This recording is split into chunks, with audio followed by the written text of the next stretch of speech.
আয়াত পড়ি বক্তব্যের সাপোর্টে। আল্লাহ জানিয়েছেন ইয়া আইয়ুহাল্লাযীনা আমানুত্তাকুল্লাহ, আল্লাহ পাক রব্বুল আলামিন জানিয়েছেন হে ঈমানওয়ালা মানুষের দল, তাকুল্লাহ, তোমরা আল্লাহকে ভয় করো।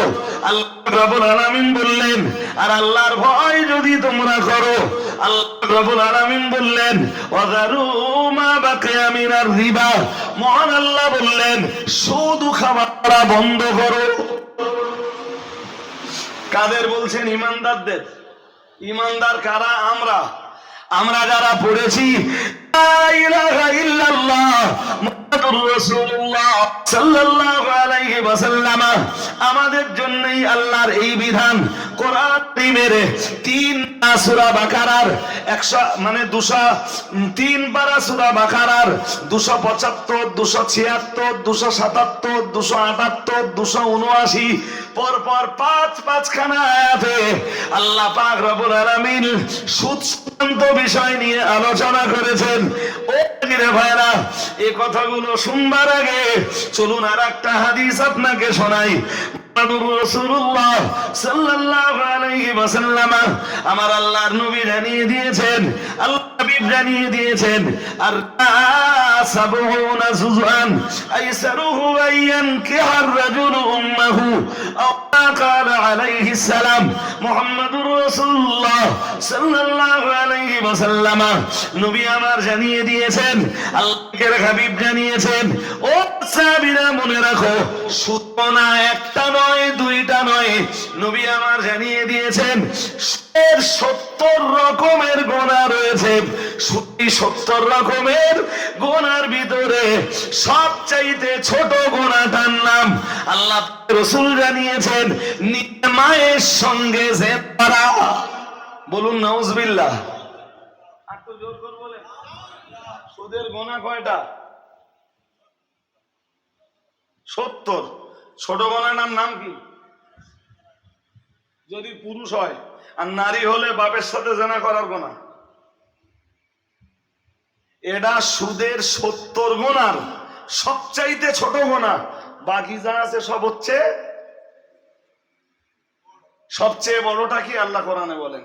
চলুন এবার শুনে নেই আয়াতটা, যে আয়াতটা পড়ছিলাম। আল্লাহ পাকের কোরআন জানিয়েছে ইয়া আইয়ুহাল্লাযীনা আমানুত্তাকুল্লাহ, আল্লাহ পাক রব্বুল আলামিন জানিয়েছেন হে ঈমানওয়ালা মানুষের দল, আমি আল্লাহ পাক রব্বুল আলামিন বলছি ইত্তাকুল্লাহ, তোমরা আল্লাহকে ভয় করো। ওয়াযারু মা বাকিয়া মিনার রিবা, আমাদের মতো ঈমানদার যারা, আমাদের মতো কালেমাওয়ালা যারা, তাদের জন্যই এই বিধান দিয়েছেন। এই নরেন্দ্র মোদীর জন্য নয়, এই বিধান ব্যানার্জির জন্য নয়, এ দিলীপ ঘোষের জন্য নয়, এ বিধান অমিত শাহের জন্য নয়। ও বাবা ভাইরা, কোরআনের কোন বিধান আল্লাহ বেধর্মীদের জন্য দেননি। মহান আল্লাহ জানিয়েছেন ইয়া আইয়ুহাল্লাযীনা আমানু, হে ঈমানওয়ালা মানুষের দল, তাকুল্লাহ, তোমরা আল্লাহকে ভয় করো। ওয়াযারু মা বাকিয়া মিনার রিবা, মহান আল্লাহ জানিয়েছেন আর সুদের মাল তোমরা বর্জন করো। আল্লাহ পাক পরি বলেছেন সুদের মাল এজন্য বর্জন করতে বলছি ইনতুম মুমিনিন, কারণ তোমরা ঈমানদার। ঈমান যদি থাকে সুদ তোমাদের ভিতরে থাকবে না।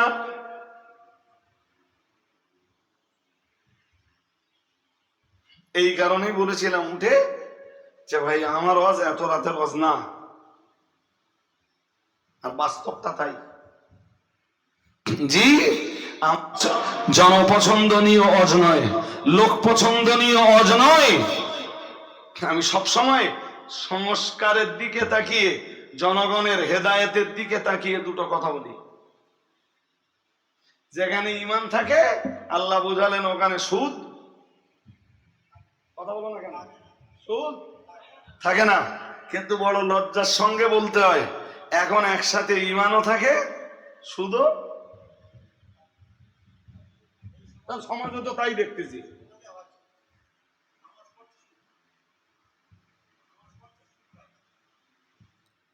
খেয়ে দাও, খেয়ে যাক। তো আল্লাহ কি বললেন? বললেন ওয়াজারু মা বাকিয়া মিনার রিবা ইন কুনতুম মুমিনিন, তুমি ঈমানদার হলে সুদ ছেড়ে দাও। আল্লাহ বোঝালেন কি? যেখানে ঈমান থাকে ওখানে সুদ থাকে না, আর যেখানে সুদ থাকে, তাই বোঝাচ্ছে তো আল্লাহ নাকি? আরে হ্যাঁ না বলে না? হ্যাঁ, কোথায় আছে বলেছি, আপনারা কোরআন খুলে দেখে নেবেন। 275, 76, 77, 278, 279 সূরা বাকারা পড়ে নেবেন।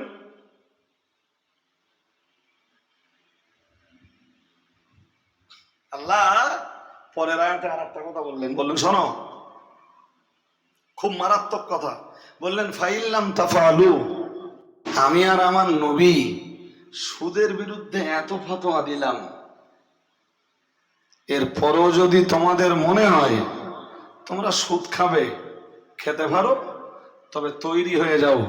ফাযানু বিহারবিম মিনাল্লাহি ওয়া রাসূলিহি, আল্লাহ রাব্বুল আলামিন বললেন, আমি আল্লাহ পাক রব্বুল আলামিন সুদের বিরুদ্ধে এত ফতোয়া দেওয়ার পরেও, এত সুদের এগেনস্টে আমি আল্লাহ এত বিধিবিধান দেওয়ার পরেও যদি সুদের টাকাটাই তোমাদের কাছে বড় পছন্দনীয় হয়ে যায়, আমি আল্লাহ আমার কোরআনের বিধানের তুলনায় যদি সুদের টাকাটা তোমাদের কাছে এতই পছন্দনীয় হয়ে যায়, আল্লাহ পাক রব্বুল আলামিন জানিয়েছেন তো হয়ে যাও।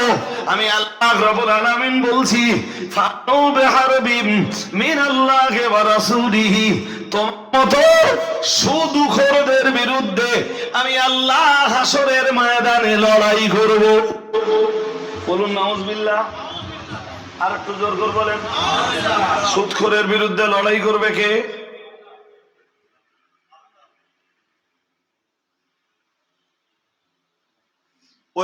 ওই পর্যন্ত বলে আল্লাহ ছাড়েননি, আর একটু বললেন ফাযানু বিহারবিম মিনাল্লাহি ওয়া রাসূলিহি, আমি একা লড়বো না, হাসরের মাঠে আমার রাসূল ও সুদখোরের বিরুদ্ধে লড়বেন। নাউজুবিল্লাহ। সবাই বলুন, আল্লাহ একা লড়বে না নবীও লড়বে? জোর করে বলেন। আমরা সুপারিশ করব কার? আমরা জান্নাতে যাব কার সুপারিশ? নবীর সুপারিশ। তো সেই নবী যদি সুদখোরের বিরুদ্ধে লড়ে, তো এ সুদখোর জান্নাতে যাবে কার সুপারিশ লে?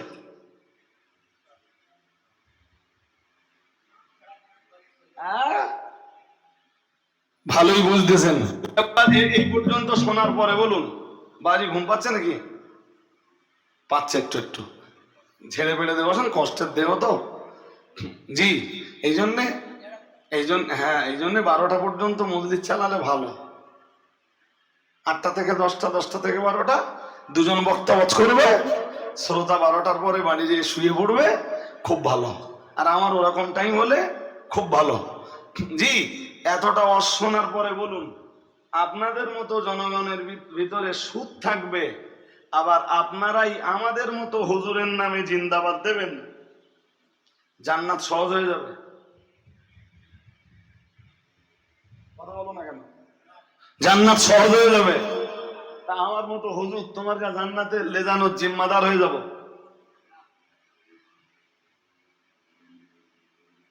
যেখানে নবী লড়বে আর আমি দায়িত্ব নিয়ে জান্নাতে যাব, কথা বলে না? পারবো না। তাহলে আমার কোনো ক্ষমতা? বাহ, এই অনেক পরে সেই কথাটা আমি ব্রেনে দিতে পারলাম, বোঝাতে পারলাম যে সুদখোর যখন নবীর দুশমন, সুদখোরের বিরুদ্ধে নবী যখন লড়বে, তাহলে কোন হুজুরের হুজুরগিরি আর?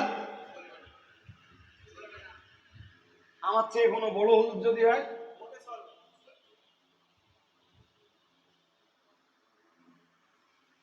এই কথাগুলোই সমাজকে যখন বোঝাতে যাই, জনগণ তখন মনে করে যে এই হুজুররা বোধহয়, এই বক্তারা বোধহয় হুজুর বিরোধী। আমি হুজুর বিরোধী না, আমি কোরআনের পক্ষে। কথা বলে না? বলুন, আমি হুজুর বিরোধী? আমি হুজুর বিরোধী হোক না কোরআনের পক্ষে গেলাম? শুনুন, এটা মজার কথা। এই এত তাপ বাড়তেছে, গরম আছে তো খুব, হ্যাঁ না বলুন ঝটপট? খুব তাপ তো, ভীষণ তাপ। এত তাপ কেন জানেন? এক। দুই, আকাশ থেকে পানি হয় না কেন জানেন? এত তাপে আল্লাহ যদি একটু মুষলধারায় বৃষ্টি দেয়, ঠান্ডা হয়ে যাবে না দুনিয়া? যাবে তো। তারপরে আবার গরম পড়লো, আবার একটু পানি হলো, তাই তো মানুষ স্বস্তি পাবে। হ্যাঁ, আকাশের পানি পুরো পুরো বন্ধ। মাঘ মাসে পানি হচ্ছে, ফাল্গুন মাসে পানি হচ্ছে, আর বৈশাখ জ্যৈষ্ঠীতে এসে পানি। যখনকার সময়কে মানুষ বলে কাল বৈশাখী। হ্যাঁ, পানি বন্ধ কেন? দুই প্রশ্নেরই উত্তর নেন। প্রথম প্রশ্নের উত্তর, ভাই জাহান্নামের দুটো জায়গা আছে। একটা জায়গা খুব উষ্ণ জায়গা, গরম জায়গা, ভীষণ গরম জায়গা। আর একটা জায়গা, জাহান্নামীরা এই উষ্ণতম জায়গাতে থেকে যখন সহ্য না করতে পারবে, এমনি দুনিয়ার আগুন তাই সহ্য হয় না, আর দুনিয়ার আগুনের 70 গুণ তেজ জাহান্নামের আগুনের। মানুষ ওইটা সইবে কেমনে? ওরা সইতে পারবে না জাহান্নামীরা। জাহান্নামীরা বলবে, আল্লাহ একটু ঠান্ডা জায়গায় দাও না। তো জাহান্নামেরই একটা অংশ আছে প্রচন্ড ঠান্ডা, প্রচন্ড। শীতকালে যখন প্রচন্ড ঠান্ডা পড়ে, ওখান থেকে নিঃশ্বাস আছে দুনিয়া।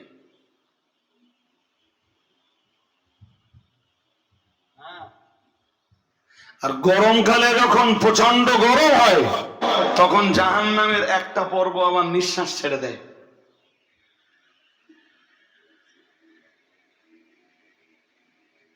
আমি এ কথা কেন বলছি বলেন দিন? যাতে একটু হলেও জাহান্নামের ভয় হয়। কোথায় সে জাহান্নাম, আর সেই জাহান্নাম নিঃশ্বাস ছেড়ে দিচ্ছে, আর সেই জাহান্নামের নিঃশ্বাসে এত তাপ দুনিয়ায়। তাহলে ওই জাহান্নামের আগুন পাপিষ্ঠরা সইবে কেমনে? সুদখোর, মদখোর, লটারিবাজ, নারীবাজ, আচ্ছাদকারী, লুণ্ঠনকারী, লোকের সম্পদ আত্মসাৎকারী, মাল আত্মসাৎকারী, এই জাহান্নামের আগুন সইবে কেমনে?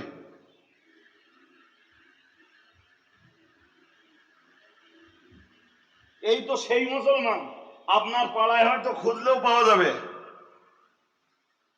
যাবে, লোকের কাছ থেকে টাকা নেওয়ার মোটে দেয় না। চেয়ে চেয়ে চেয়ে চেয়ে চেয়ে চেয়ে সে যে ধার দিয়েছে সেই বেয়াকুব হয়ে গেছে।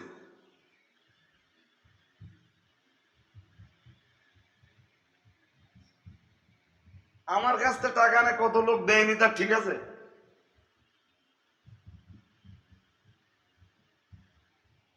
যখন এসে চেয়েছে, তখন শুনি চরম বিপদ, দিতেই হবে হুজুর। দিলাম 1 বছর, 2 বছর, 3 বছর, 4 বছর, 5 বছর, সে টাকা পরিশোধের আর নাম।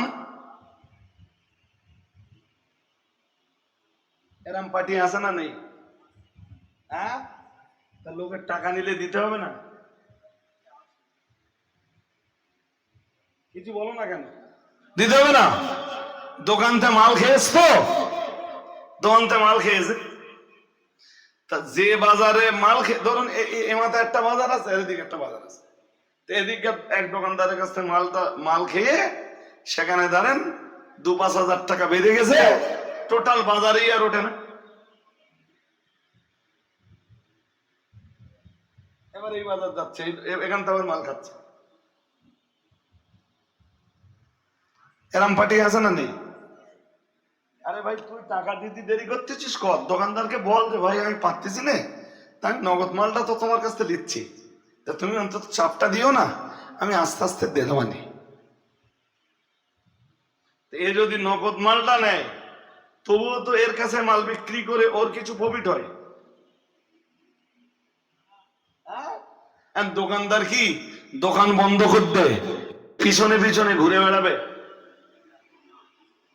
এই মুসলমানের চরিত্র, ইতি রজব আলী সাহেব, তুমি যদি আঙ্গা জান্নাতে নেজাতি পারো তাহলে তুমি হুজুর ভালো, আর যদি তুমি এতে জান্নাতে লালে যেতে পারো তা তোমার মতো হুজুর আঙ্গা।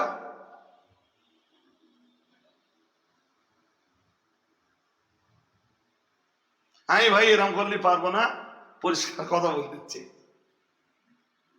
আপনার যদি মনে হয় খোদ বিশ্ব নবী, আপনি খবর রাখেন, বিশ্ব নবী আল্লাহ পাকের নবীর কোন লাশ যখন রাসূলুল্লাহর কাছে জানাজা পড়ানোর জন্য হাজির করা হতো, প্রিয় নবী মুহাম্মদুর রাসূলুল্লাহ সাল্লাল্লাহু আলাইহি ওয়াসাল্লাম সঙ্গে সঙ্গে বলতেন আলা আলাইহি দাইনুন, শর্ট হচ্ছে, বডি হয়েছে, এনি মারাত্মক বডি কিছু না, যেটা হয় কোন জায়গায় হয়তো হাত দেন না, আপনি হাত দেন না, এমনি একটু দূরে তারটা দূরে, ব্যাস মনে থাকে।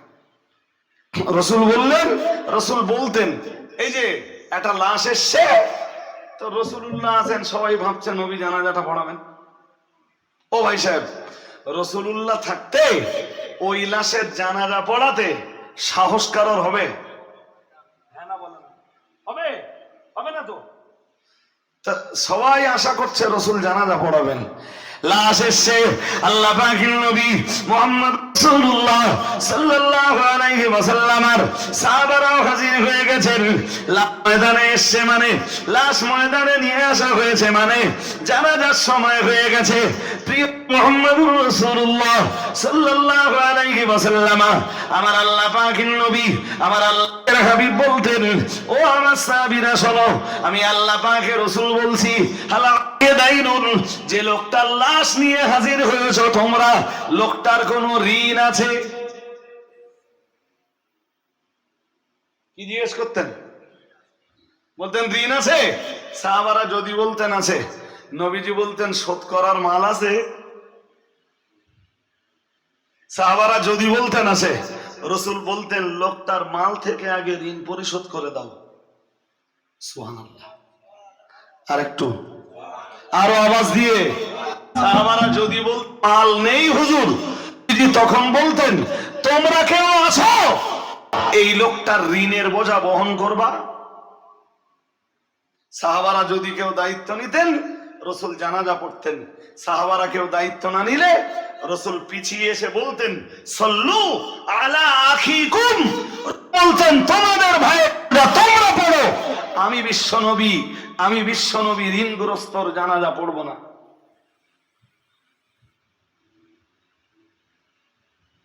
দোকানতে মাল খেয়েছে, জনম বাকি, টাকা ধার দেয় না, টাকা ধার নেছে, সে টাকা আর পরিশোধ করতে হয় না। জি,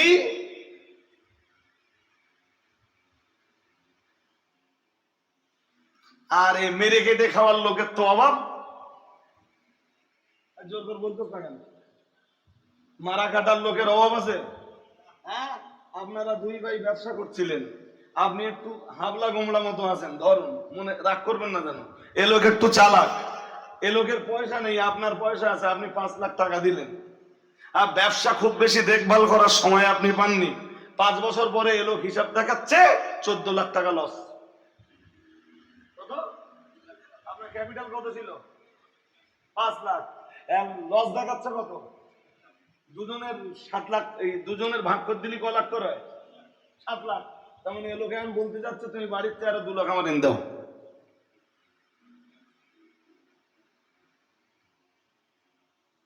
এর নাম পার্টনারের ব্যবসা, আছে না নেই? হ্যাঁ, এইসব জিনিস যদি হুজুর এসে সব জান্নাতে দিতে পারে, হুজুর খুব আর হুজুর যদি এদের এগেনস্টে ওয়াজ করে, তখন হুজুর খুব একটা আওয়াজ ভালো হচ্ছে না। সুদ দেওয়াজ করো দিন হুজুর, টান দাও, একটা টান যেন 3 মাইল 3.5 মাইল দূর চলে যায়। আমরা জাহান্নামে গেলাম না জান্নাতে গেলাম, হুজুর তোমার দেখতে হবে না, তুমি রাসূলুল্লাহ বলে টান দাও। ভাই এই আমার গলায় বলো, একেবারে কম শুনলেই বলো, আমি সুদ দিলে খুব দিতে পারবো, খুব, বাট এই জনগণের সময় নষ্ট করাই নেই।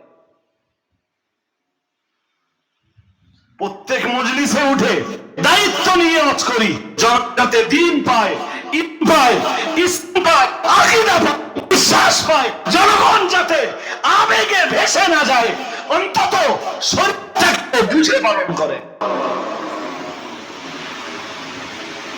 জি, এতে যদি কারোর মনে হয় যে ডাক্তার ভালো না, তুমি ভাই সোজা কথা আমার মজলিসে বসো না। তোমার যে ডাক্তারের কাছে গেলি তোমার রোগ ভালো হবে মনে হয়, তুমি সোজা ওই ডাক্তারের কাছে চলে যাও। আমাকে দাওয়াতও দিতে হবে না, আমি দাওয়াতেরও খাঙ্গাল নই আর টাকারও ভিখারি নই। এটা মুখস্থ করতে পারি আমি, দুটো কথা বলেছি, দাওয়াতেরও খাঙ্গাল নই আর কোন জলসায় যাওয়ার আগে জলসা কমিটির কাছে বিক্রি হয়ে যায়। কি বলছি শুনছেন? কি বলেছি বলুন তো? কোন জলসা কমিটির কাছে বিক্রি হয়ে জলসা করতে যাইনি। জি, সুতরাং কোন শ্রোতায় আমার মাথা কিনে রাখিনি যে শ্রোতা আমার টিপস দেবে আর সেই টিপস অনুযায়ী আমি ওয়াজ করব। কোন শ্রোতার কাছে মাথার চুল বিক্রি করে দিই।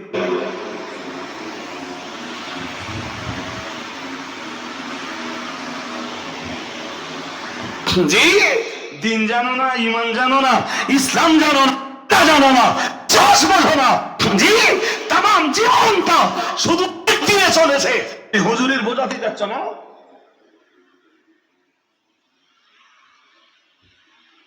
যদি জিজ্ঞেস করা হয়, এই তো সেই শ্রোতারা যে তুমি 100 জলসা শুনেছো জীবনে, 5টা আয়াতের জ্ঞানের কথা বলো বাংলায়। এই সেই শ্রোতা যাদের 5টা আয়াতের জি জ্ঞানের কথা বলবার মতো যোগ্যতা বলুন নেই। সেই শ্রোতায় যদি হুজুর শেখাতে যায়, তা ভাই যেসব হুজুররা ভগবানের কাছে বিক্রি হয়ে থাকে তারা শ্রোতাদের কথায় তাল দিলেও দিতে পারে। বাট আমি ওই ক্লাসের ছাত্রও ছিলাম না, আর এখন শিক্ষক, ওই ক্লাসের শিক্ষকও আমি নই।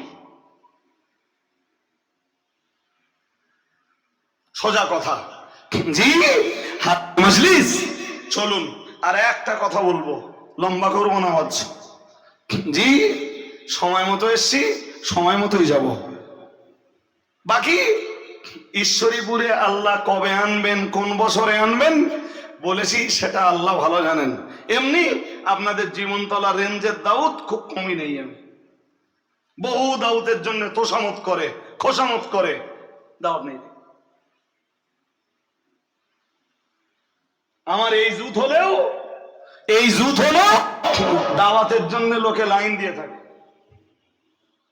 ওই আমার কাছে একটু কোরআন শোনার নেশায়, হাদিস শোনার প্রত্যাশা নিয়ে, দিন ইসলামের কিছু ম্যাচ পাওয়ার আশা আমার কাছে লাইন দিয়ে থাকে, কবে একটা দাওয়াত পাবে। তাই আল্লাহ শুকরিয়া আদায় করে বলছি, এগুলোর একটাও আমার অহংকার নয়, আমার অহামিকা নয়। আলহামদুলিল্লাহ, আলহামদুলিল্লাহ, আলহামদুলিল্লাহ। জি, শেষ কথাটা মনে রাখুন। কি বলছিলাম? আর একটা কথা, এক বলেছিলাম পানি হয় না কেন, এত গরম কেন? তার উত্তরে কি বলেছি? জাহান্নাম নিঃশ্বাস ছাড়ে। কি ছাড়ে? জোরে বলুন। নিঃশ্বাস ছাড়ে। সেই নিঃশ্বাসে এত গরম দুনিয়ায়। জি, ওই জাহান্নামে গেলে, ওই জাহান্নামে দিলে আমাদের কন্ডিশন কি হবে? নামাজ পড়বে না, নামাজ না পড়লে তো আল্লাহ ওই জাহান্নামে দেবে। কথা কম না কেন? পড়ে দেখুন কোরআন শরীফ 29 পারা সূরা মুদ্দাসসিরের 40, 41, 42, 43, 44, 45, 46 একটু পড়ে দেখো বেনামাজির জায়গা কোথায়।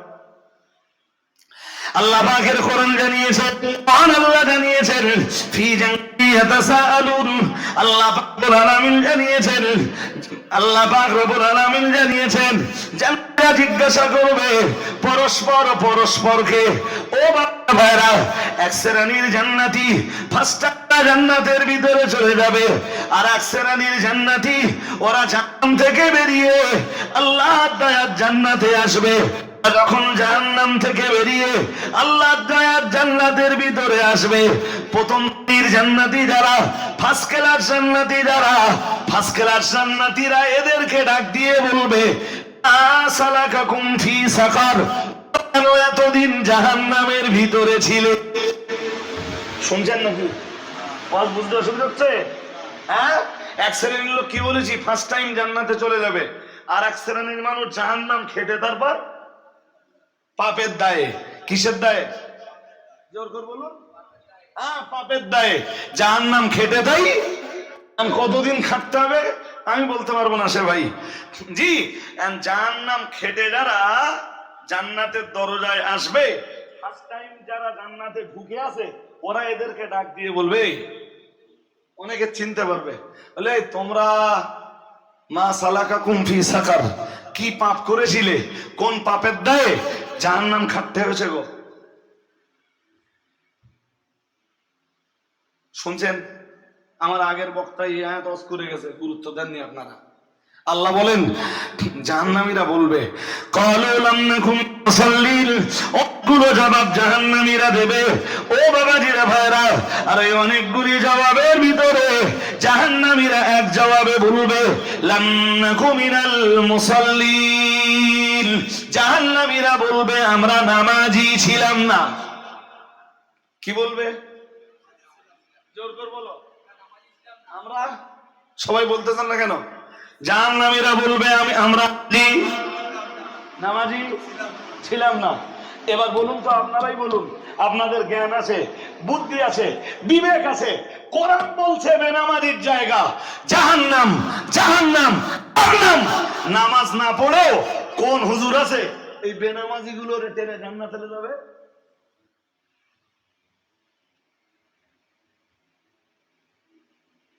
কিচ্ছু বলে না। হুজুর খাটবে, কোরআন কি বলছে বেনামাজির জায়গা কোথায়? হ্যাঁ হ্যাঁ, তা কোরআনের কথা সত্য না হুজুর সত্য?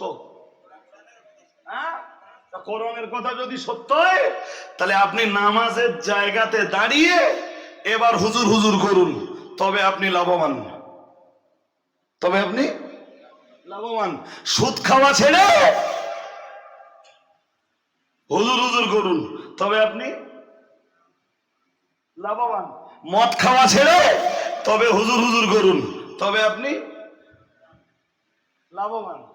জ্ঞানার জ্ঞানার জি,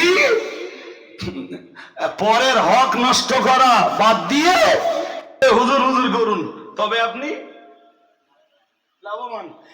ঋণ দেনা মুক্ত একটা জীবন গড়ে এবারে হুজুর হুজুর করুন, তবে আপনি লাভবান। ইসলামের কিচ্ছু নেই, শুধু আছে হুজুর হুজুর। ঘুরে আসুন আপনি, এদেশের যত জলসা কমিটি আছে, অধিকাংশ জলসা কমিটির নামাজ নেই। আছে? হ্যাঁ না বলো না কেন? 100-র ভিতরে জলসা কমিটির 95টা ছেলের ভিতরে 95, 96, 97 ছেলের ভিতরে নামাজ, জোর করে বলো, নামাজ নেই। তো নামাজ না পড়ে শুধু হুজুর হুজুর করলে জান্নাত পেয়ে যাবা? হ্যাঁ, ওই এ কথা কেউ যদি বলে থাকে তো, বা তোমার কাছে যদি একটাও দলিল থাকে, তুমি একটা দলিল দিয়ে আমার দেখাও তো দেখি।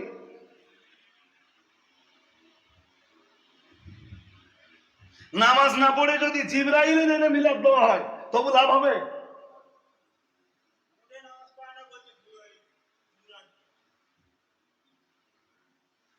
এ কথা শুনলে তখন ভাবে রজব আলী সাহেব হুজুর বিশ্বাস করে না। ইসলামের বেসিক বিষয়গুলো পালন করো, পালন করে এবার হুজুরের কাছে যাও তোমার ধর্মীয় জীবনের উন্নতির জন্য, আরো ডেভেলপমেন্টের জন্য। জি, এই যে আপনারা শুনবেন কখনো কখনো হয়তো, আর এই এক মজলিসে আমার এক মজলিসের ওয়াজে আপনাদের হবে না। শরীয়ত, তরিকত, হাকিকত, মারেফাত, কটা হলো? চারটে হলো তো। শরীয়ত, তরিকত, হাকিকত, মারেফাত, কটা হলো? চারটে। প্রথমটা কি? শরীয়ত। প্রথমটা কি? 5 মান নামাজ পড়তে হবে, ওটা শরীয়ত। এই ছোট ভাই শুনছো? 5 মান নামাজ পড়তে হবে, ওটা কি? জেনা করা চলবে না, ওটা কি? শরীয়ত। লোকের মেয়ে নিয়ে পার্কে বেড়াতে যাওয়া চলবে না, ওটা কি? শরীয়ত। জেনা করা চলবে না, মদ খাওয়া চলবে না, নারী চলবে না, চলবে না, নারীর শ্লীলতাহানি চলবে না, সব কি? শরীয়ত। লোকের জমি আত্মসাৎ করা যাবে না, বন্ধুকে জমির উপসত্ব খাওয়া যাবে না, এগুলো কি? এগুলো কি? শরীয়তকে মানবার পরে এবার তরিকত পাওয়ার জন্য পীরের দরবারে যাও, হাকিকত পাওয়ার জন্য পীরের দরবারে যাও, মারেফাত পাওয়ার জন্য কার কাছে যাও? জোর করে বলুন। কিন্তু কি লজ্জার কথা, জি কি লজ্জার কথা, সত্যই মানে না। কি মানতেছে? তাহলে আমি সত্যি কি হুজুর বিরোধী হলুম? আরে হ্যাঁ না বলেন, আমি হুজুর বিরোধী হলুম? হ্যাঁ, তুমি শরীয়ত আগে মানো, তারপর তরিকতের রাস্তা ধারণ করার জন্য আল্লাহর ওলির দরবারে যাও। এবারে আল্লাহর ওলির দরবারে গেলে তুমি লাভবান, আর নইলে সবই ফাতে আলী ওহসি হুজুরের দরবারে যেমন বছরের পর বছর লোক দিয়েছে, লাভ কিচ্ছু হয়েছে? জোর করে বলে না হয়েছে? হয়নি। ভাই আপনারা জানেন না, পীর হওয়ার জন্য 5টা শর্ত। বসিরহাট পীর সাহেব কেবলা লিখছেন, শুনছেন? পীর হওয়ার জন্য শর্ত কটা? 5টা। আর মুরিদ হওয়ার জন্য শর্ত 10টা।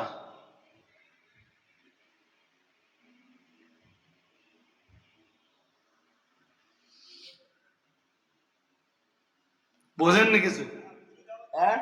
10টা। আর পীর হওয়ার জন্য দাদা হুজুর কেবলা বাংলাদেশে এক জায়গায় ওয়াজে গেছে, বসিরহাট হুজুর লিখতেছেন, আমার কাছে শুনে নেন। তা দাদা হুজুর কেবলা মানে সেই জমানায় বিরাট ব্যাপার, হাজার হাজার না লাখ লাখ মানুষ পিকার মতো দাদা পীর সাহেবের অশোনার জন্য লাইন দিত। সুবহানাল্লাহ বলুন, আর একটু মন খুলে বলুন। আমি এই কথাটা বলে বক্তব্যের প্রাসঙ্গিকতা জি আমি ক্রস করে দেব। তা লক্ষ লক্ষ মানুষ লাইন দিত, আর শুধু শুনতো না, শুনবে, আখিরি দোয়া করবে, দাদা হুজুর কেবলার হাতে হাত দেবে। ওই ওয়াজ করতে দাদা পীর সাহেবের যত টাইম যেত, ওর চেয়ে বেশি টাইম যেত ভালোবাসার মানুষদের সাথে সালাম কালাম আর মুসাফাহা করতে। সুবহানাল্লাহ। আর একটু আরো আওয়াজ দিয়ে বলেন। এরপরও দাদা পীর সাহেব কেবলা কখনো বিরক্ত হতেন না, কখনো না। আদর্শ ছিল দাদা পীর সাহেব কেবলার অতি উন্নত মানের আদর্শ। সুবহানাল্লাহ। আর একটু মন খুলে বলো না। হাজিরিনে মজলিস তো হাজার হাজার মানুষের ভিড় জমতো। তা কোনো একটা মজলিসে দাদা হুজুর কেবলা গেছেন ওয়াজ করতে, তা ওই রকম হাজার হাজার মানুষ সমাগম ঘটেছে।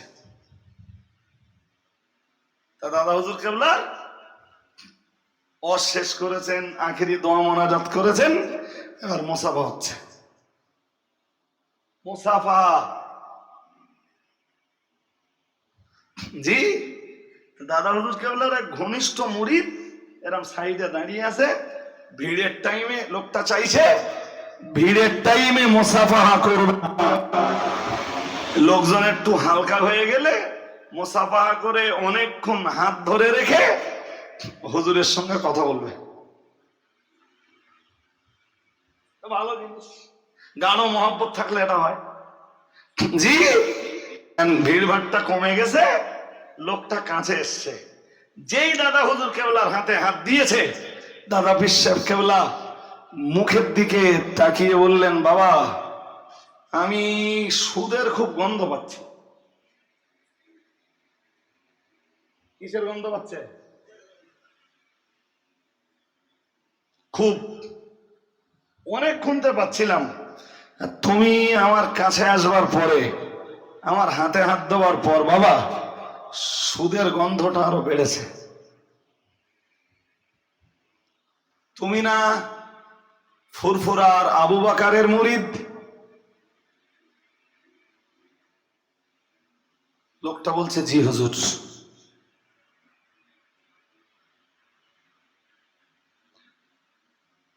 তুমি মুজাদ্দিদুজ্জামান আবু বকর সিদ্দিকের মুরিদ হয়ে যে সুদ ছাড়তে পারলে না বাবা।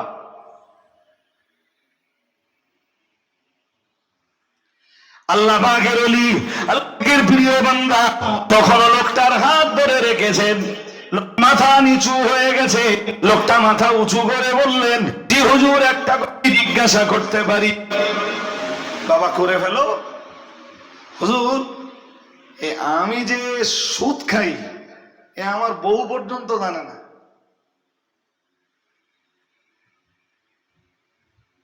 আমি আপনার মুরিদ বলে সুদটা খেতাম খুব গোপনে, কেউ জানে না হুজুর।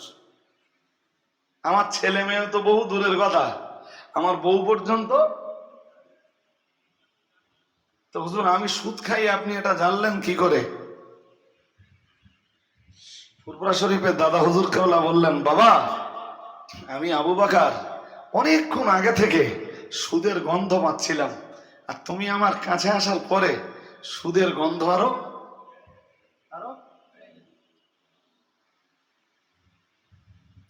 লোকটা দাদা হুজুর কেবলার হাত ধরে বলল, জি হুজুর, আমি আপনার মুরিদের পরে সুদ খেয়েছি হুজুর, অন্যায় করেছি, গুনাহের কাজ করেছি, কঠিন গুনাহের কাজ করেছি হুজুর, পাপের কাজ করেছি হুজুর, আদমি আমায় ক্ষমা করুন।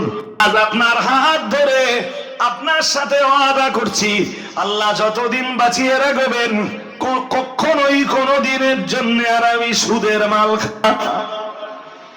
আর একটু মন খুলে বলেন, আরো আওয়াজ দিয়ে বলেন। লোকটা সারা জীবনে বসে এক পিসাব কেওলা লিখছেন, সারা জীবনে লোকটা কোনোদিন সুদ আর জোর করে বলুন খায়নি। আজকে আমরা কোন মুরিদ তা বলিনি, আমরা কোন টাইপের মুরিদ, কোন টাইপের ভক্ত। ভক্তিও দেখাচ্ছি, নাম সুদও খাচ্ছি, ঘুষও খাচ্ছি, ফাঁকিবাজি করেও নিচ্ছি, আত্মসাৎও করছি, জেনা ব্যভিচারে লিপ্ত আছি, নারীবাজিতেও আছি, মদেও আছি, জুয়াও আছি। এই আইপিএল হচ্ছে, আইপিএল এর জুয়াতেও মুসলমানরা আছে। হ্যাঁ না বলবেন তো? বলে বলে জুয়া, বলে বলে জুয়া, সব মুসলমান তো এরা। হ্যাঁ না বলে না? সুদ খেয়েও মুসলিম, ঘুষ খেয়েও মুসলিম, লটারি কেটেও মুসলিম, জেনা করেও মুসলিম, নারীবাজি করেও মুসলিম, লোকের জমি জবরদখল করেও মুসলিম, মানুষের রক্ত নিয়ে খেলা করেও, বলুন, মানুষের জীবন নিয়ে খেলা করেও। যে হুজুর বলবে তার দোষ, যে হুজুর না বলবে ওই অবস্থায় সব জান্নাতে ঢুকে দেবে, সে হুজুর খুব বলুন বলুন ভালো। হাজেরিনে মজলিস, আমি ভালো হুজুর না ভাই, বক্তব্যের প্রাসঙ্গিকতা শেষ। জি, দেখতে দেখতে তিনটে ছুঁই ছুঁই। পরের হুজুর আছেন সম্ভবত আমাদের পরিচিত মাওলানা মোহতারাম মহিদুর রহমান সাহেব, তিনি অজনসিহত করা শুরু করবেন। আমি একটা প্রশ্নের জবাব দেইনি, সেই প্রশ্নের জবাবটা দিচ্ছি 1-1.5 মিনিট। হ্যাঁ বল।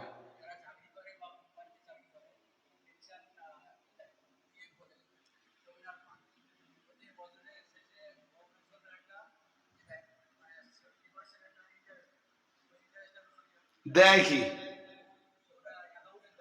ওটা বলিনি। আপনি কি আপনি কি একটা ইংরেজি শব্দ বললেন না, ওইটা বলেন কি দেয়? ইন্টারেস্ট। ইন্টারেস্টের বাংলা কি? হ্যাঁ, তো সুদ সুদই।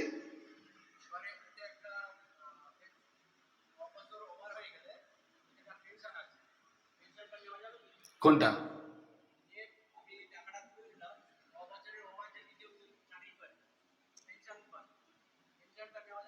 হ্যাঁ, পেনশন গভর্নমেন্টের সাথে আপনার চুক্তি, যে গভর্নমেন্ট আপনার এই মাইনে দেবে, আর যেদিন আপনি গভর্নমেন্টের কাজ ছেড়ে দেবেন তারপরেও গভর্নমেন্ট আপনার এই হারে পেনশন দেবে। কথা বোঝেননি? কিন্তু পিএফ ফান্ডের উপরে যে পিএফ এ যে টাকা, আমিও তো পিএফ কাটাই, আমার তো সরকারি, আমারও পিএফ আছে, আমারও গভর্নমেন্ট সুদ দেয়, কিন্তু আমার বাড়িতে পর্যন্ত আমার স্ত্রীকে আমি ওসিয়ত করে রেখেছি যে আমি যদি মরেও যাই সুদের টাকা আলাদা হিসাব কষে নিও, মিন্স আসল টাকাটা বার করে সুদের টাকাটা ছেড়ে দিও। কথা বুঝতেছেন নাকি? হ্যাঁ, আমি সারা জীবন চাকরি করে পিএফ এর ইন্টারেস্ট নেওয়া যদি আমার জন্য জায়েজ হয়, ভ্যানওয়ালা কি দোষ করলো? ঠেলাওয়ালার কি দোষ? ওর জন্য সুদ আরাম কেন? আমার কথা বুঝিনি। ধরুন আমার মাইনে এখন 60,000 টাকা, এরপরে আমি পেনশন পাবো, জি চাকরি শেষ করব, আমার পিএফ ফান্ডের টাকা যখন বুঝে পাবো গভর্নমেন্ট ওদের একটা সুদ দেবে। তা আমি সারা জীবন চাকরি করে এত টাকা মাইনে পেয়ে এরপরেও যদি আমার জন্য সুদ খাওয়া জায়েজ হয়, তাহলে দোষ সব ভ্যানওয়ালা? হ্যাঁ না কিছু বলে? হ্যাঁ, ও টাকাটার খাত আছে ভাই, ওই খাতটা আমভাবে জিজ্ঞেস না করে খাস ভাবে জিজ্ঞেস করা ভালো। কিছু বিষয় রয়েছে যে বিষয়গুলো খাস ভাবে যে যার দরকার সে জিজ্ঞেস করে দেবে। হাজারিন, পরের হজরত কই আপনাদের? একদম আমি বলেই উঠেছিলাম, বললো যে আমি 3টে পর্যন্ত কথা বলবো। 3টে না, একদম না। হাজারিন শুনুন, আমি একটা প্রশ্নের উত্তর আপনাদের দেইনি যে পানি হয় না কেন, এন একটু পানি হলে ভালো হতো তো। হ্যাঁ, এর জবাব নিলেন। হাদিসে এসছে, মা হাবাসাল কওমু যাকাতান ইল্লা হাবাসাল্লাহু আনহুমুল মাতার। সমাজের ধনীরা যখন যাকাত দেওয়া বন্ধ করে দেয়, আল্লাহ তখন আকাশের পানি বন্ধ করে দেয়। ধনীরা যাকাত দেয় না বলবো না, দেয়, কিন্তু হিসাব কষে দেয়। এই রকম লোকের সংখ্যা সমাজে খুব, বলুন খুব। ধরুন 50,000 টাকা যাকাত হয়েছে, 10,000 টাকা আর কিছু লুঙ্গি শাড়ি কিনে দে, ওই 15-20 হাজারের মধ্যে কবর দিয়ে দিলে, তখন আল্লাহ কি করেন? আকাশের পানি বন্ধ করে দেন। আল্লাহ ত্রুটি বিচ্যুতি বেয়াদবি ক্ষমা করুন। দিন ইমানের উপরে আমাদের কংক্রিট মজবুত থাকার তৌফিক দান করুন। সবাইকে বলছি, এই যে নামাজ পড়বেন সবাই ইনশাল্লাহ, বলুন বলুন ইনশাল্লাহ। যারা বেনামাজি আছেন ইনশাল্লাহ বলুন, নামাজি হবেন, বলুন ইনশাল্লাহ, বলুন ইনশাল্লাহ। আল্লাহ কবুল করুন, বলুন আমিন, বলুন আমিন। আর এই হারামি বাটপাড়ি থেকে ফিরে আসুন। তো এই এতটা রাত্রে যারাই বসে বসে আমার ওয়াজ শুনেছেন, আশা করছি আপনাদের জন্য ফলদায়ক হবে। আল্লাহ কবুল করুন, বলুন আমিন। ফের ইনশাআল্লাহ আয়েন্দা দিন পরবর্তী হজরত মৌলানা মহিজুর রহমান সাহেব, তিনি এসছেন, যোগ্য মানুষ। আপনারা, আমি যখন এসেছিলাম ভীষণ দুর্বল ছিলেন, এখন তো অনেক চাঙ্গা। আলহামদুলিল্লাহ পড়েন না, বলুন আলহামদুলিল্লাহ, এখন অনেক চাঙ্গা। এবং এই এতটা রাত্রে যেভাবে আমার ওয়াজ শুনেছেন, আমি শেষ বেলায় আপনাদের সবাইকে ওয়েলকাম জানিয়ে আপনাদের থেকে বিদায় নিচ্ছি। ওয়া আখিরি দাওয়ানা আলহামদুলিল্লাহি রাব্বিল আলামিন। দরুদ শরীফ। আল্লাহুম্মা